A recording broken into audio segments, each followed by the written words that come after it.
नमस्कार दोस्तों, आईआईटी भारत का गौरव है, लेकिन शॉकिंग न्यूज ये है कि इसको चलाने के लिए करोड़ों रुपए एनुअली खर्च हो रहे हैं। लेकिन इतना सारा पैसा आता कहां से है? क्या ये पैसा गवर्नमेंट देती है? आइए समझते हैं इस वीडियो में गहराई से।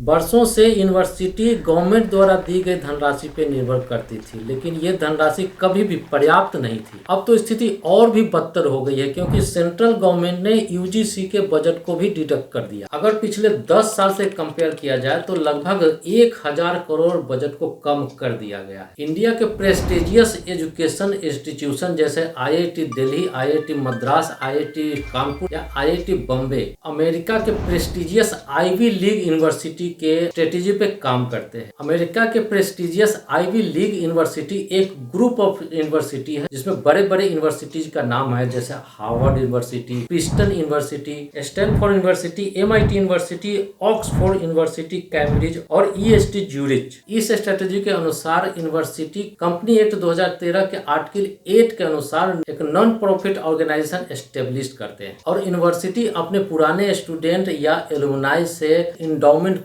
यानी दान राशि लेते हैं। इस नॉन गवर्नमेंट ऑर्गेनाइजेशन में एलुमनाई के साथ साथ बड़े बड़े कॉर्पोरेट सोशल रिस्पांसिबिलिटी यानी सीएसआर में भी फंड जमा करते हैं। और इस तरीके के स्ट्रेटेजी सिर्फ आईआईटी ही नहीं, बड़े बड़े यूनिवर्सिटी भी इसी स्ट्रेटेजी को यूज करके फंड को इकट्ठा करते हैं। नेशनल लॉ यूनिवर्सिटी यानी एनएलयू दिल्ली ने भी इसी तरीके के स्ट्रेटेजी को अपनाकर 2024 में एनएलयू फाउंडेशन की स्थापना की थी। उसी तरीके से दिल्ली यूनिवर्सिटी ने इसी स्ट्रेटेजी को अपना करके फंड को एकत्रित किया था। अब बात करते हैं यूनिवर्सिटी किस तरीके से अपना फंड को कलेक्ट करते हैं। हार्वर्ड यूनिवर्सिटी जिसकी कुल बजट 53.2 अरब डॉलर है, जिसकी फंडिंग का स्रोत होता है डोनेशन से 35% आते हैं, रिसर्च ग्रांट से 17% आते हैं, ट्यूशन फीस से मात्र 22% आते हैं और अन्य स्रोत से 26% ही आते हैं। इस तरीके के स्ट्रेटेजी ने भारत में अन्य एजुकेशनल इंस्टीट्यूशन में भी फंड कलेक्ट करने में काफी मदद की है, जिससे कि स्कॉलरशिप या रिसर्च वर्क सही तरीके से चल सके। फॉर एग्जांपल आईआईटी कानपुर 2020 में 20 करोड़ ही फंड कलेक्ट कर पाया था, जबकि 2022-23 में ये फंड 9 टाइम्स ज्यादा कलेक्ट किया गया है। लेकिन यहाँ पे बड़ा सवाल ये है कि डोनर्स या एलुमनाई को डोनेशन देने के बदले उनको क्या फायदा मिलता है, क्योंकि जो भी अमाउंट वो डोनेट करते हैं या जो भी कॉर्पोरेट सोशल रिस्पांसिबिलिटी यानी सीएसआर से जो भी फंड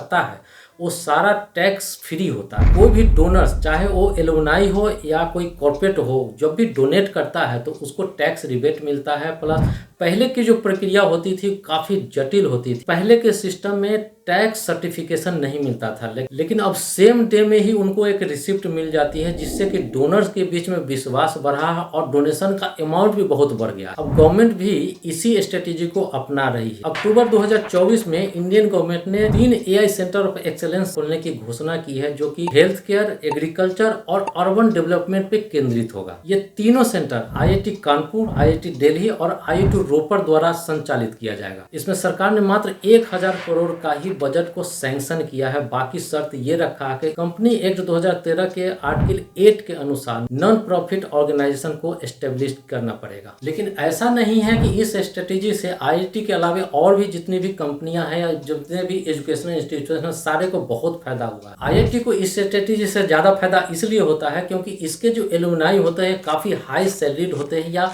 विदेशों में काम कर रहे थे, जो कि डॉलर में इनको डोनेशन मिलता है। इसीलिए आईआईटी इंस्टीट्यूशन ज्यादा फंड कलेक्ट करने में सक्षम है। फॉर एग्जाम्पल इंफोसिस के सह संपादक नंदन नीलेकनी 2023 में अपने पूर्व संस्थान आईआईटी बॉम्बे को 300 करोड़ रुपए डोनेट किया था। इसी तरह आईआईटी दिल्ली के इंडोमेंट मैनेजमेंट फाउंडेशन ने लॉन्चिंग करने से पहले 255 करोड़ रुपए हासिल करने का प्रतिज्ञा पत्र पहले ही ले चुका था। अब बात करते हैं कि आर्टिकल 8 वाली कंपनी वर्क कैसे करती है। आईआईटी दिल्ली के इंडोमेंट फंड में लगभग आधा दर्जन से ज्यादा एम्प्लॉय होते हैं। कुछ एम्प्लॉय इंडिया के अंदर एलुमनाई के टच में रहते हैं, कुछ एम्प्लॉय फॉरेन में काम करने वाले एलुमनाई के टच में रहते हैं और कुछ एम्प्लॉय इंडिया के अंदर में जो छोटे छोटे डोनर होते हैं उसके टच में रहते हैं। पहले ये एलुमनाई या डोनर छोटे छोटे अमाउंट में ही डोनेट कर पाते थे, लेकिन आज के डेट में आईआईटी मद्रास, दिल्ली और बॉम्बे एनुअली 1 करोड़ डॉलर यानी इंडियन रुपीज में 87 करोड़ रुपए कलेक्ट करने में सक्षम है। आईआईटी कानपुर का टोटल कलेक्टेड मनी 2019-20 में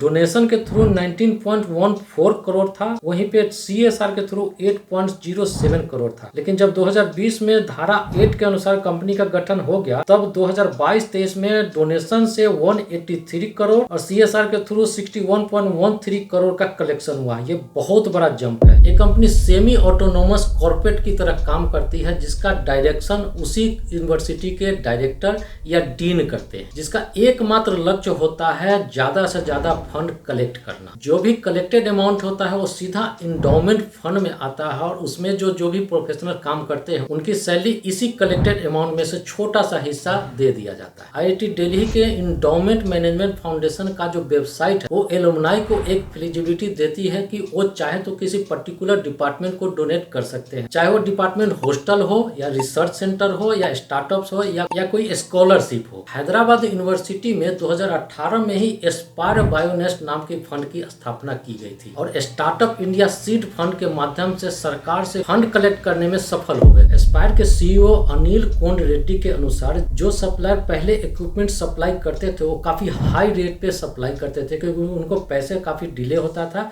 या किस्तों में उनको दिया जाता। लेकिन जब से पैसा ऑन टाइम उनको दिया जाने लगा है वो सप्लाई काफी ऑन टाइम करते हैं और काफी कम रेट पे इक्विपमेंट सप्लाई करते हैं। दोस्तों वीडियो अगर अच्छा लगा है तो एक लाइक जरूर करें, क्योंकि 95% लोग हमारा वीडियो देखते तो जरूर है लेकिन सब्सक्राइब नहीं करते, इसलिए चैनल को अभी सब्सक्राइब करेंगे। हम मिलेंगे ऐसे ही किसी धमाकेदार वीडियो में। Till then good bye, take care.